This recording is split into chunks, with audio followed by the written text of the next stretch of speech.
इकडे या सगळ्या घडामोडी घडत असतानाच मंत्री चंद्रकांत पाटील आणि मनोज जरांगे यांच्यामध्ये आता आरक्षणावरून चांगलीच जुंपली आहे।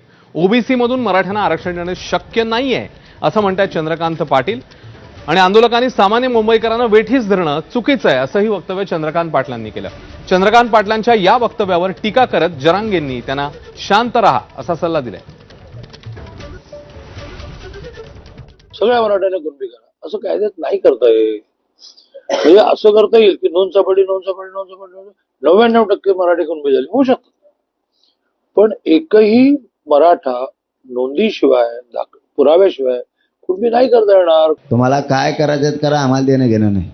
ओबीसीत मराठा आहे, ओबीसीतून आरक्षण पाहिजे, त्याशिवाय मी आणि मराठे मुंबई सोडित नसते। ते मला इथं म्हणले आम्ही सोबत येतो, तुमची मागणी योग्य आहे, मग कुणाचं नाव घेऊन मग मोठं करण्यात मजा। चला जाऊ द्या, जे म्हणले असतील ते म्हणले असतील त्या सोडून मी आहे ना खंबीर ओबीसीतून आरक्षण घ्यायला।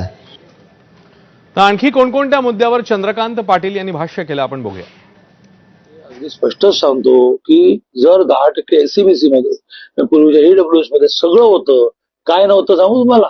पॉलिटिकल आरक्षण। सर आता सगळी जी चालली धडपड ती पॉलिटिकल आरक्षणासाठी चालली। आम्हाला गावचं सरपंच व्हायचं, पण व्हा ना, कायद्याची चौकटीत व्हा, नाही तर व्हाल आणि 6 महिन्याने कॅन्सल होईल। मनोज दादा जरांगेंना असं आव्हान करेन की हे खरंच आहे की आपल्या काही मागण्या आहेत त्या मान्य झाल्या पाहिजे, त्यासाठी आंदोलन केलं पाहिजे, लोकशाही पद्धतीने केलं पाहिजे, पण आपल्या मागण्या मान्य करताना दुसऱ्याची अडवणूक होणार नाही। समजा तुमचं भांडण सरकारशी आहे, तर ते भांडण सोडवण्याची सामान्य मुंबईकरांना वेठीस धरणं ही काही कार्यपद्धती असू शकत नाही। त्यामुळे माझी विनंती अशी आहे की जे काही आझाद मैदानावर उपोषणाला परवानगी दिली आहे, मग आझाद मैदानावर आपण उपोषण करू। दरम्यान आंदोलनासंदर्भातलं हे वक्तव्य आलेलं होतं आणि त्याच्यानंतर काहीशी चर्चा सुरू झाल्यावर मतमतांतर सुरू झाल्यावर आता चंद्रकांत पाटील यांनी यावरून घुमजाव केलाय।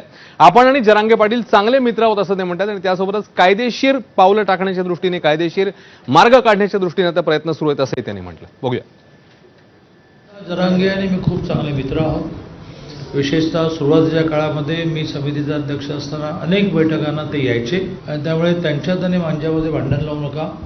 मनोज दादा जरांगेंचं म्हणणं असं आहे की ओबीसीतूनच मिळेल, कुणबी मिळेल असं तुम्ही म्हणा, त्यासाठी सगळे कायदेशीर प्रयत्न चालले आहेत। आत्ताच मी एका फार मोठ्या कायद्याच्या तज्ज्ञाशी 20 मिनिटं फोनवर चर्चा करूनच आलो आहे। तज्ज्ञ सकारात्मक आहेत, मी असं तुम्हाला ओपन करू शकत नाही।